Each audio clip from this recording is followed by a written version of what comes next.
and roll to just shake off the moss between Square One and Bermuda. Tune in to find out.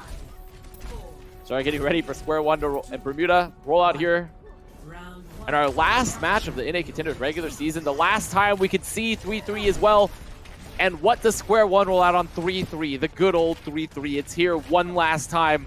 One last ride. They're trotting it out.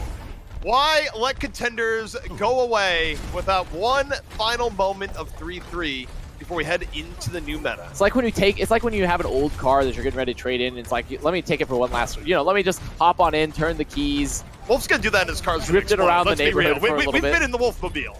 I don't think you should take that car for one last ride, personally. But already, early pickoff in favor of Square One. Shane down. And it's an early cap. Shane getting isolated there very early, getting picked off. Square One, with this 3-3 setup, have moved directly to the point, and they force Bermuda to swap. Plays a little hero chest, and now Square One, with that early pickoff, are just getting a lot of bank here. Ultimate Wep looking for a way in, dropping some rockets, but while this goes on, Carter gets picked off. And Bermuda, though, a barrage is at the ready. The question is getting into use it. You drop the barrage here, you're likely to get D.Va in your face. Ultimate Wep gonna drop it on the outskirts. Brigida goes a little too far out. Moment opportunity here for Bermuda, and they're slowly evicting Square One from the point. Yeah, they played the slow game there. They had a great anti-nade, but they weren't able to follow up. But the slow game has worked its magic. They've broken the shield. Jolf goes down. All of Square One being isolated and picked off. But Bermuda will get this flip, though. A good bank already in favor for Square One. And they can move into this next fight with double supportal, with the grab soon to be had. They're just going to have to contend with the EMP. And the EMP definitely going to be the troublesome part here. Carter able to set it up. Shane going to be ready for the follow through right after. We'll see how Square One decides to deal with it. So Square One looking to enter this point. They need to be in a position where they can't all get caught by the EMP. See the mines out. There's the Dragon as well. Both of them down. Bye-bye. 3 picks on the way for Bermuda. Not even have to invest the EMP. That was a tailor-made Dragon Strike, too. You want to talk about an area to be not good to be stuck in. Closed-in corridor as a Dragon comes barreling in at you. So now 2 of those ults gone for Bermuda. They will have the EMP nade or the EMP barrage. I mean, EMP nade on its own is enough to just deny everything for Square One, especially if they're able to catch Tri-Spear with the EMP. We'll have to see as Square One, they're lining up here once again. They're looking to try to make the cross on the point as Big Al, he dropped that rally early. Well, EMP, barrage, over the top. Even mitigating some of it towards the very end, but the nano boost. Keeping the ultimate weapon in a good spot. One pickup already for Bermuda, but counter grab is in. Square One, they take the fight to the point. Drop the grab on those trying to contest. That's going to give them control. They survived through there. It was a good beat from Angelic. They made sure to rally early as well because it won't be canceled by the EMP, and they had enough sustain to get through, even with losing Tri-Spear. This is sort of the downside of this triple DPS setup, is that if I don't get lots of value, especially the knockoffs here for the rotation, then Square One just owned the point so squarely. Shoot off on the outskirts. Gonna drop the Dragon. Cut off some of the real estate in on the point, although Square One, they just kind of see the Dragon go, all right, see ya. But all this goes on. Ultimate able to pick off one. Bermuda working on man advantage, but they still have to get in onto that point. Shane was one of the people trying to do that, ends up getting punished in turn. And Ultimate just kind of peeking in, shooting rockets, looking for a moment of opportunity that has yet to present itself. And they can't really contest the point here at all. Angelic, he's going to make it back. While Chain is down, they have no tank presence. They have no health that can actually sit there and fight for the point. They can only poke. They can only wait for Chain to get back. He's now going to come back on the Winston here. Oh, the Shatter comes in from Jolf as they look to defend. The barrage from Ultimate does not connect. This is going to be a fairly dominant take by Square One, only losing control once. First round going the way of Square One. Very good ult economy for them, making sure they knew how to just mitigate a lot of the value from Bermuda's composition. But Bermuda also just didn't get max value from their combos there. It really, if they had, when they dropped that EMP barrage, they should have been able to get a lot more, but they don't deny Angelic. They also didn't wait for the armor to get poked out at all because Big Al had rallied before. So Square One's still showing that mastery of the 3-3 setups here in terms of knowing how they want to bunny hop those support ults and enter points. It is interesting to see Square One focused on the old meta to a degree. And if there's any time to mess around and try out a more 2-2-2 centric setup, it would be here where there's nothing left to lose. But again, pride is still a thing. People still could be looking and be like, this is a pretty good match. And it's sort of playing to earn the right to a tryout somewhere, really. However, though, what you touched on is that 2-2 is going to be the meta that determines if you get tryouts, right? So you need to sort of show your prowess in that as well. The 3-3 doesn't really matter that much, but square one now are rolling out 3-2 with Joel on the Hammond this time rather than a Winston or a Reinhardt as Shu finds that early pickoff onto Tri-Spear. The DMAC got a hot date. I mean, that already seals the mid, realistically. Bermuda in a good spot, although because they're running something more DPS heavy, it doesn't necessarily mean that 2 pickoffs is enough to get control of the point. Square one, still a lot of beefy bodies in and around. You can lose Brigida. And first control does go towards Bermuda, just square one, even with beefy bodies, they've lost a little bit too much. Well, for square one, I mean, especially when they were playing Hammond and they didn't have the Diva, with Chain on the Orisa, it means that they have to take the fight 2 points still, is the ultimate goal of their comp, but with an Orisa as a solo tank, it's a lot harder to dislodge him, especially with the Diva out of the mech. We're going to swap up for square one, and a little bit of indecision. Dove swapping back and forth between Widow and Sombra, I think. Maybe trying to get a Widow shot from spawn, but deciding Sombra, the way to go. With the Sombra goats here available for square one, they're going to look for this engage. They have Jolf on the Winston, but they need to be able to find the isolation onto someone. It's really Shu and Pizza Demon are the two targets that are most likely to be isolated. Left going for a barrage of opportunity. Taking down the front line. The dive from square one. Not as effective as they'd like. Ultra left though, falling, and hot date. Getting some work done into the back. And what was looking like a totally failed push. Bermuda though, still in a good spot. That was Chain just holding down the fort. Bermuda, they've still stayed alive. They still survived through that. They used the barrage to sort of peel for their team. Square one going to have another fight coming up. Carter, though, with the EMP means that if they catch Tri-Spear in particular, it's very easy for them to isolate Tri-Spear with this Pharah, with also the Sombra available. Shu goes Brigida. Shu's going to be playing a little bit more of a peel style heal for Chain and Pizza Demon because they're expecting this engage. Also up, didn't get the nano early. Looking for the Winston. Heavy damage right to the backside. Ultimate up, moves on forward. Nano about to fade, but still a presence, a force. It's been a very different round for Bermuda relative to the last. I mean, part of it just more wide open for Afar to have pressure. Yeah, this comp fits a lot stronger for this map, and if they're going to be playing Sombra, it's like what we're doing. There's not a lot they can do versus Chain. They're trying to get the isolation of the back line. They haven't found anything yet. Ultimate up landing on the good side of the roof there. Not falling as a result, but lost his partner in Mercy. Square one still starting out here on a decent trot. EMP can be used by Carter. Bermuda trying to fight back. Carter giving his life for that. Not a lot happens as Tri-Spear lays down the Coalescence, dominating a little bit more space. And square one on their way to getting first control of the round. And Ultra drops a barrage, but immediately falls. This will be square one getting the flip now. They finally gotten the value they need. They've gotten the pickoffs, but 99 already available for Bermuda in terms of this bank. Not a lot of ult up for square one either. So they're going to have to invest them. Hopefully that this Primal gets max value, but really versus Bermuda's comp, it's going to be tough for this Primal to get a lot of value. He's going to have to walk into the Brigida. He's going to have to walk into an Orisa with Supercharger. Might have to burn the beat early. Walk into the Orisa with Supercharger. You can't show fear in this situation, Primal. That's why you got to be angry. We're going to jump a bit, going to jump into the Supercharger a little bit, but still something that can burn you significantly. As Shu actually has decided no more Brigida. Going to go Hog. And I actually think this is a good pick, especially if you're expecting a Primal, because they get the hook, they can deny a lot of those early jumps, they can pressure the bubble early. Joel showing a little bit of fear, and probably rightly so, under very heavy pressure early. Drops the Primal just to stay alive, rather than for a bigger engage. Carter though, hot, off the other side. Joel diving on in, making a little bit of mayhem. They're going to be dropped here by square one as they look to continue holding on, and so far, they're repelling Bermuda. Bermuda in real trouble, getting a foothold back. There's the barrage of Vesper ultimate left, sort of appeal, doesn't catch anyone there. The rallies up for Big Al, and this is far favoring square one, who just dodged, who just ran away from the ult. Bermuda, they come in, and it's what we refer to as the Big Goose theorem in a lot of ways, is that just run away from the ults, Warhead, and that's exactly what they did there. Wait, that's not the big, I thought the Big Goose theorem was that if you fly, you're invincible. There's two biggest theorems. There's the major theorem and the minor theorem. Okay. So that's the major theorem. And for Bermuda, they had those ults available, they survived that early engage, but they couldn't find any value with their ult post-fight. And square one just run around it, then they re-engage, get those early picks. And that's sort of the value of their comp and holding the choke, is that they're so mobile. They're able to get continuous tickle, and they have EMP available for this Pharah Mercy. The EMP is definitely going for the Pharah Mercy as Dove goes towards the back. Gets Ultima Wep down immediately, and it's just an easy way of grounding Pharah Mercy. Just cut out the source of flying. This is last fight though for Bermuda. The bomb is out. Gonna get the zone here. Jolf going a little deep, getting hacked. Actually won't survive. Oh, that was a lot of deep is what we just saw there. Shane, though, still in a rough spot. Has to walk more than the point. Martyrs himself for precious little in the end. And square one, they bring the round back. Bermuda was dominating, but once they lost control of the point, they couldn't hold on. And that's going to be map one going to square one. Oneception. And bringing it back there from 99%. So square one, with that aggression, just denying the space there for Bermuda.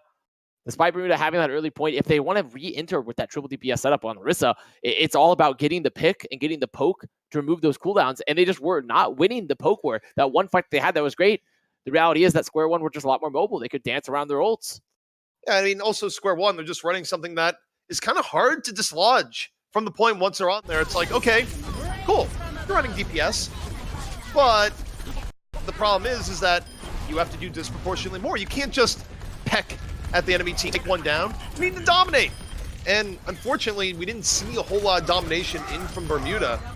As a result, they are one map in the hole.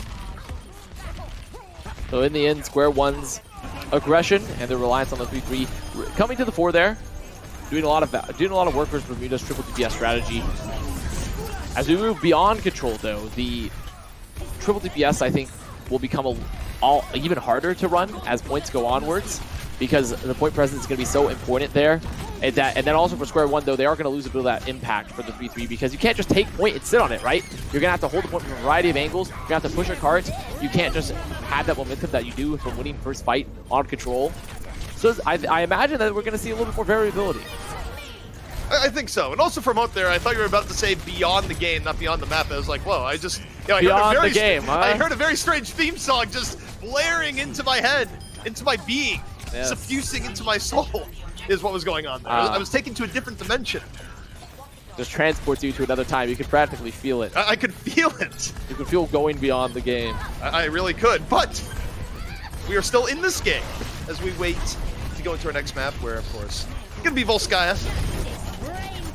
And square one, I'd still expect them to head out on something a bit tanky, because that is their style. It was a style that served them very well last season. Did not serve them quite as well this season. And past this, it won't serve anyone at all. No. It's gone. It's gone. It's going to be retired. They're going to hang the jersey up on the wall. The Goats jersey. And I think that for square one, it'll be interesting to see how these players adjust moving forward. Sometimes you see players that are so dominant in the meta that they find it very tough to adjust their play style in different metas. So they might just follow it entirely. Sometimes they're going to be perfectly adaptable and they'll move beyond it. And for Bermuda, they've already adapted very early this more triple DPS game style comparatively. So it's, as a team, I think Bermuda is already waiting for a more DPS-centric meta regardless. So we'll probably still see them playing, looking forward. But for square one, it's going to be an interesting experiment to see what is life beyond Goats. You know, it's like, what's a documentary? You know, let's follow these players around with the cameras. Like, what's life like after Goats, after 3-3? I'm just imagining the dramatic pose of Jolf just sitting there at the table. It's like, it really took a long time to adapt to the loss of Goats, but now we're here, and I found new life. The wild Jolf finds new life in Sigma. We'll see. There's other main tanks who are like, yeah, you know, I'm just so used to getting armor pack bubbled and amped and nanoed, and now we're in the 2-2, and I can't get full tanked all the time. So it's just really tough. It's tough for me, you know. Dramatic music. To not have every resource in the game given to me to allow me to be the unkillable monster. It was sad times as the rise of the DPS moved forward. Nature continues on. Just the evolution. By the way, it is going to be a long time before we see some of these players, because you don't have players here that are in on the Overwatch World Cup. And if you're not making playoffs, if you're not going into the playoffs later this month or going into the gauntlet, well, a little bit of a break. Yeah, it's a bit of a break. So we'll definitely have to see as they move forward and what their careers are going to be like. Square one here on this defense first, playing the Sombra Goat setup. Dub on that Sombra. You know, they're choosing to roll out on a 2-2-2. Well, not quite a 2-2-2 actually. It's rather a 3-2-1. With Carter on the Hanzo, they're expecting no D.Va in this setup. They're expecting that they're probably keeping the Zarya. But this is exactly how we saw the setup for Legion is, where they ran into this Hanzo earlier, that earlier game versus Uprising Academy. is that they have this D.Va now to deny the value that Carter has, as opposed if he was on Zarya. Jolf at 64%, a decent bounty. So far for Rasmus. Oh, Carter finds Yana early, and guess what? The gates are open, and Bermuda can walk onto the point, claim it as their own. Square one, just not a lot they can do here. They don't have really the healing throughput to contest this. They don't have time stagger. to Yana. They need to go die on point right now. They need to just die on point right now. They can't get staggered too hard here. So you want to make a snowball, is what you're telling me. Well, it doesn't matter anymore because we're not going to be making a snowball. Square one, they should have some spawns in time. They were also able to get Shu out of Vex, so he's just going to reset there, so they won't have Shu for this fight anyways. But a fast cap for Bermuda, off that pick from Carter, who's got a lot of value there on the Hanzo, despite Hot Date being on that D.Va. Still managed to find a lot of value, a lot of damage. It's a lot of time for Bermuda, too. 6.5 minutes remaining. So Square one, they're going to hold this high ground, put Tri-Spear onto the Ana now. Bermuda enter the point. They're going to be looking to set up this Hanzo. They're going to have that Dragon ult. Dragon Strike trying to zone the high ground. Jolf, he's on the back line.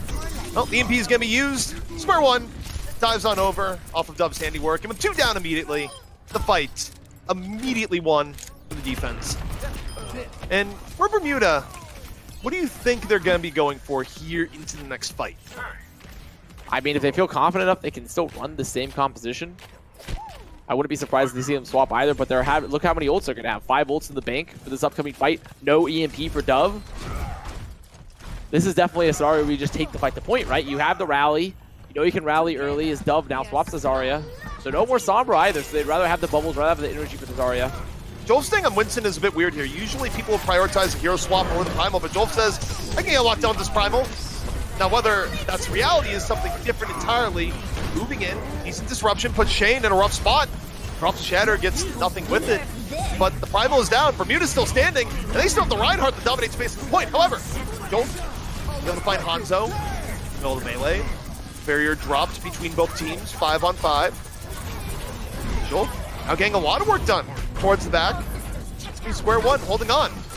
Square one, they played that pretty expertly, I have to say, and it was really off that sleep from Tri-Spear onto Carter in the back. As soon as Carter was slept, a lot of the damage is off the field for Bermuda, since they're not running a Zarya. They were able to get a lot of damage off the field very early. Sure, Bermuda took the fight to point, but Jolf, he just went to the back, removed Carter, and then Square one had enough ults to sustain long enough when all that damage was removed. I think Jolf was going to swap. I might be wrong. It was looking like that, but he might be tempted. I think now it's okay to keep it for one more fight, considering that if he gets this Primal here, he can go for Pizza Demon, and he can isolate him knowing that there's no trance available. It is still going to be tough. Tries for making the swap onto themselves, so they're going to have the ability to focus fire. The Siren's Call of Primal, even playing Winston against Orion here, where that is in Orion's favor, aside from the brief period that Primal up. Bermuda trying to dive on forward. Early Graviton going to be in from Square one. Brigida dying immediately as a result. His first pick off to the defense. It's pretty advantageous. Jolf just sitting here, fighting Shane, gets a little bit of help for it. Square one, they get to hold, they get to keep on Primal, and Jolf just chasing down some of the survivors, going quite deep.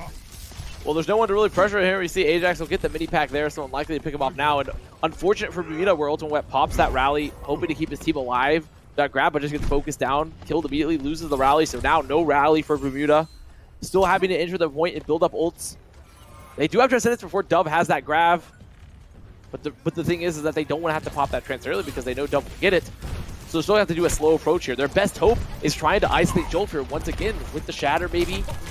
Oh, the Ryan versus Winston. You don't have to go to Jolf. Jolf's going to come to you, is what we're going to see here. And the goal, get the Transcendence out of Pizza Team. Moves on forward, dives in, gets booped back. Pretty good CC. Solid peel for Pizza Demon, but Jolf will not be denied. Hangs to the back line, popping Primal, and he gets the Transcendence out. It's exactly the prize that Jolf wanted. And Shane's already dead. Shane getting walked at, getting pressured by that rally from Big Al. And now, Bermuda, they're going to have to reset. They don't have a main tank. They don't have Trance. Dove has this grab. And we're seeing the slow and steady decline of the Bermuda offense here.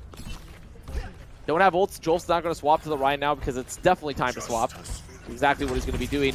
And Bermuda have to walk into this point versus a grab, versus a trance, and they don't really have a trance of their own. They don't have a lot of sustain.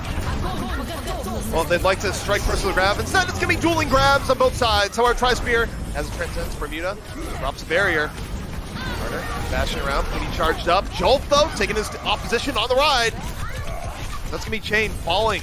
The pin from Jolt. Although, both Rhines down. Jellic drops the beat, and it's Fortnite advantage to square one. But not for long, as Transcendence comes out. Beat's even on the other side, and Bermuda still with the possibility of turning this fight to their favor. Carter in a good spot, charged up. About to build Grav mid-fight. Flip is down, though. The Graviton in from Carter. This might be enough, but it is a bloody fight. Jolf gets one, has a shatter. Ray the turn on the diamond, drops it directly into the Diva's face. And square one's gonna hold. Or perhaps not, the bigger shatter from Chain. It is not over yet, Chain. One good shatter deserving another, and just we think square one's out of the hot seat, they're not. No, square one, they're gonna still be in a good spot here. Angelic surviving there was crucial because now allows them to get back to the point. They have to sustain. Bermuda slowly but surely getting cleaned up here as Chain. You see the Discord is on him, his health is low, he's going down. Go pretty deep. Bermuda's still pressuring here, even down members. And with Hammond dying, this is still a decent spot. You're gonna see another Graviton in here for square one. The beat from Ajax though, well timed. And Transcendence forced out from Tri-Spear, but it's a good one. It lets them counter dive. No, the fight was over long before simply because of the old square one had available. Angelic living means that they could come back and recontest that point. They had Hot Tate there, just keeping his body there. Bermuda couldn't finish it up because they didn't have the damage. Carter wasn't back just yet. So now almost another minute, almost 2 minutes off the clock there for Bermuda again. It was a long fight. It was a very long fight. Bermuda have to re-enter this point. They will have double support available. Having to walk into a double support for square one as well, so it still favors them in this defensive setup. See the poke that's going to be happening here. Carter's not even close to EMP. Going to be trying to build it. Square one is hanging on right now. Rally in reserve. Bermuda buying their time. Final opportunity to make something happen. So they're going to use most of this time. They realize they're not going to be able to cap with time remaining.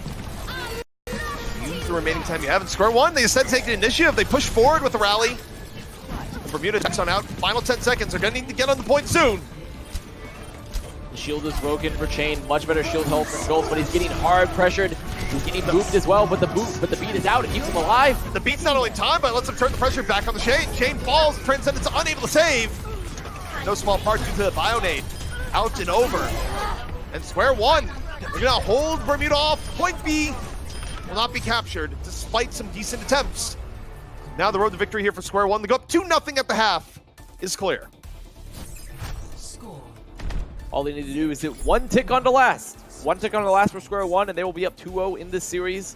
In the Moss Bowl, has been so aptly named previously.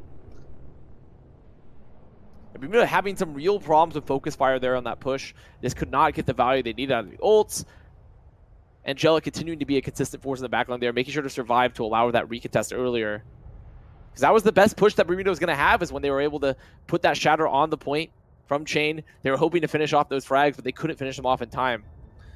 No, and I mean, Bermuda, they just, and it's the issues that have plagued them really all season long, right? Is that it's sort of the criticism we have a lot of teams where there's moments and flashes of mechanical brilliance, but putting together a full team fight where everything goes well is just something that's elusive to them. And to a degree, it's been elusive to square one as well. I just think that square one overall a bit better than Bermuda. I think square one are a little bit more, are definitely more consistent and more unified than Bermuda. But the real problem is that they're not strong enough on 3-3 to where they can just run it full time anymore with the meta shifts. And because of their really lack of flexibility at times, it seems, and their desire to be continually pushing 3-3, is that they fell behind a lot of the top teams. It's like, because I see them and I think this is a team that's far more unified than Bermuda in terms of their team play, in terms of their focus fire, but clearly lacking in not only just the general, but the grasp of the meta in general and their flexibility. So the gate's gonna open here for square one. We'll see what they have in store for their attack, and I don't think it's gonna be the Genji Tracer, or maybe it will be. No, okay, so they're deciding to commit to it, a little bit indecision, and they said, you know what? Still, let's stop. Well, I mean, are they gonna quad? No. Are they gonna? Well, okay. Yeah, okay, there we go. That makes a lot more sense. I'm like about to quad DPS this. I mean, it's actually a strat we've seen even using the Overwatch League level to break the shield sometimes, is play that quad DPS and outflank them. But instead, they're going to go 2-2-2. They are going to run that Genji Sombra. They're going to look for a dive here. Well, they look for the dive. They go directly to the back. Immortality Field, though, kind of ruining a bit of Angelic. Gets Pizza Demon into the brink. Suddenly, there is a good opportunity for Square One. Set up by Angelic, working around the outskirts, trying to finish off Shu. Pilot Diva, though, getting pocketed all the while. Dove finding Widow, and it's a bit scrappy, which favors Square One, but they also probably need to reset ever so slightly, get a full 6. Jolp is here, so they can definitely look for the isolation onto the backline. Looking for this dive right now onto the Hanzo. He's falling down, Ultimate Web so low. Now with the spawn advantage for Square One, they've been able to pick off one of the main damage dealers. Big Al, he's in the back. They got the res. They let Ultima Web back into the fight, and that can be dangerous from what Hanzo can do here without a lot of shields in his way. Ultima Web still under pressure, gonna drop the dragon, cutting off the path of movement. And Ultima Web back into the fray, deals with the Winston.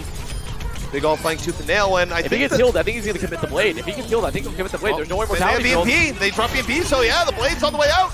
Going here into the big pack room, takes down one already. Looking around, kind of gets confused as where everyone has gone here. Let's put the way of the blade at the worst time. Can't finish off the Hanzo. Big Al down to 20 HP, no blade left remaining. Gets healed. This is so scrappy, ZP. This fight's been lasting for a million years here on the point. Square One, their win condition, they weren't able to get the kills they needed. They didn't get the right focus fire. They're on point now. But Bermuda, they're really low. They're so low, in fact. They can't. Are they going to recontest? They get 2. Well, they drop Supercharger, but the problem here is that look at the progress on the point. If they lose this fight, what you're going to see is an immediate rush to point B. Just dangerous. With the Tri-Spur going down, they don't have the heal. Shoes back in mechs. The Square One, they have to reset here again. No ults up for Bermuda. What an insane fight. It's almost, I'm looking at this and I'm saying, Square One, your win condition's up, but you don't focus the right targets, so you get nothing from it. Now they're going to swap onto the 3-3, put Big Al back onto the Brakita. And Bermuda, they sustained, and they're going to be getting close to another amplification matrix, but this should once again be a fight that Square One is favored in, as long as they don't lose any picks, because they're going to have EMP, they're going to have Bomb. They definitely have ults to break it open. And there's just mistakes layered upon mistakes for both teams. Ultra Web, though, down immediately. The reset helping Square One significantly. Hot Date just drops the Diva Bomb directly on the point. Shane will be trying to maintain space as Carter. The bomb strikes the back. Ultra Web brought back into the fray. They let the Resurrection come back in. Meanwhile, Shane still surviving here at the point. Dragon, though, down the middle, does precious little. Dove gonna be cleaning up the rest. And I would say it would be the furthest thing away from clean in the dictionary. No, that was obscene in a lot of ways. But Square One, they got point A. They swapped to their trusty Sombra Goats there, and it was also the right call, because when you're running into a Tracer with that very static position for Bermuda, you can just take the control of the point there. You also don't have to fear the Tracer, as Bermuda does not touch the point. And that's a 2-0. That's the 2-0 in favor of Square One. I actually, off the snowball. If I could, I would just take off the headset and be like, throw the break. Just throw. I don't know what to say. That was an ending. I mean, there's just so much moss collected on the stone. It couldn't roll to the point in time was the problem. The moss just stopped the rolling. They couldn't touch.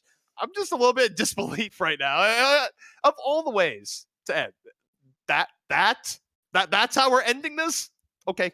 Well, very important here, because remember, Overwatch is an objective-based game mode. And so if you do not touch the objective, you do not achieve victory. And you do not stop the enemy team from achieving victory. Well, we're going to reflect on those sage words of wisdom here in the next 5 minutes or so. But head on back. More wisdom will be dished out